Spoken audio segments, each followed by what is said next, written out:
Hello and welcome to some more Star Citizen. We've got details of even more features coming with Alpha 3.17.2 with a patch watch from Cloud Imperium.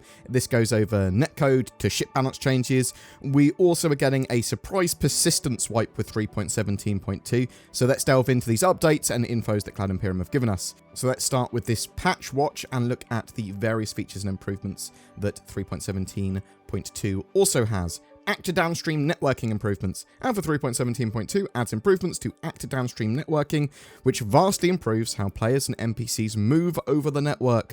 The new system should provide much smoother motion, with less jittering and unnatural movement, along with improved start and stops, with actors now playing the correct animations instead of tap dancing. In addition, the new system deals with low variable frame rates or variable network conditions much more cleanly.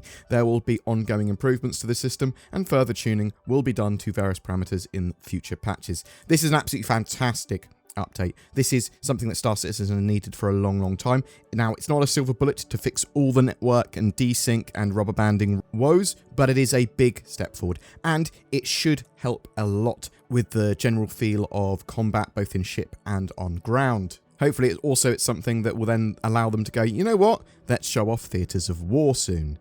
Reduced floating rocks. Environment Art performed a general polish on planetary surfaces, including Daymar and Yella, tweaking asset scattering settings to reduce floating rocks and foliage, making the game look more believable, less silly things where flocks and assets are floating around and shouldn't be where they're not supposed to be. Refueling fixes and adjustments. The system designers solved some refueling bugs before adding more depth. Here is a selection. Fixed an issue with the MISC Reliance series to stop the ships from clipping into the fuel nozzle. Ship paints should no longer change when refueling. Auto-refueling now correctly indicates that a service is needed. Auto-docking to the tank arm has been fixed across multiple ships. They disabled the ability to quantum travel with a ship attached to the boom arm. This should actually leave refueling in a much better state now. Ship and weapon balancing. The vehicle feature team integrated some balancing adjustments, retuned the Vandal blade to be closer with the Aegis Gladius. The blade is slightly ahead in terms of raw numbers, about 1G, and is better in forward boost than the Gladius. However, the Gladius is better in lateral boost.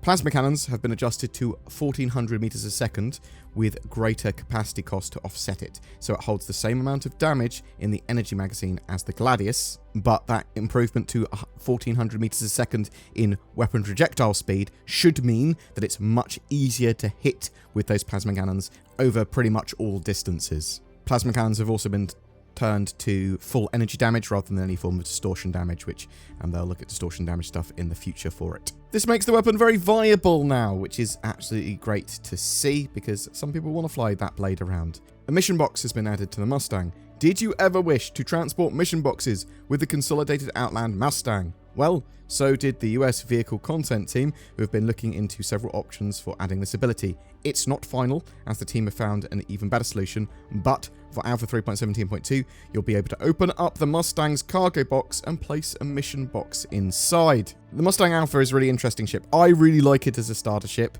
but Zin prefers the Aurora MR. Now, it's a lot sturdier, that Aurora MR, though it's slower, and one of the reasons that sort of we prefer the Aurora MR for like tutorials and stuff is because, well, you can put cargo boxes in it effectively.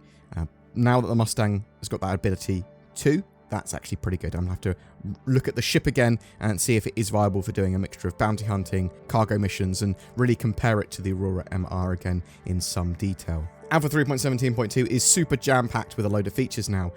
However, Cloud Imperium have told us there is going to be a database wipe with Alpha 3.17.2. They said, when we introduced long-term persistence in Alpha 3.8.2, we shared that database wipes would happen, albeit irregularly, throughout the alpha stage of Star Citizen, with our last database wipe happening in Alpha 3.15. We're now looking at the next wipe to take place alongside the upcoming 3.17.2 patch. More specifically, over the course of the 3.17.0 and 3.17.1 patch cycle, there have been a number of issues that arose that led to the long-term persistence database being flooded with bad data. While heading into 3.17.1, we originally had aimed to surgically correct this. The unprecedented high concurrency during Invictus launch week, coupled with numerous bugs, led to the issues metastasizing beyond our capability to correct manually. Therefore, as mentioned above, it's time for a wipe. As we've split up long-term persistence LTP down into 3 distinct sections, items, wallets, Alpha UEC, and reputation,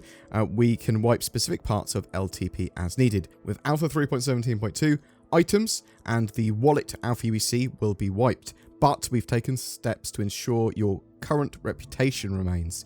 In addition to clearing the database, this wipe will also fix a variety of account-related issues and bugs that some players have been unable to resolve with character resets and workarounds. Of course, as with any LTP wipe, all your account attributed items, pledges, subscriber flair, rewards will all remain. Now, it's probably worth really sort of making this point clear. Vehicles and ships purchased in-game will be wiped, but ships and vehicles purchased on the pledge store will not be wiped. Lastly, with the Jumptown and the Ninetales lockdown kicking off this weekend, and many poised for profit, we're exploring a variety of options to compensate an undetermined amount of Alpha UEC when 3.17.2 releases for players that are active in 3.17.1. More details on this to come. Now, that's an interesting one. So we've got the Ninetales lockdown event starting today, Thursday the 30th of June, with the mission live at 8 AM, 2 PM and 10 PM UTC. So they're sort of starting the mission on a schedule at certain times. And then later on the weekend, we've also got Jumptown event starting, and we've got the Ninetales lockdown event on each day as well.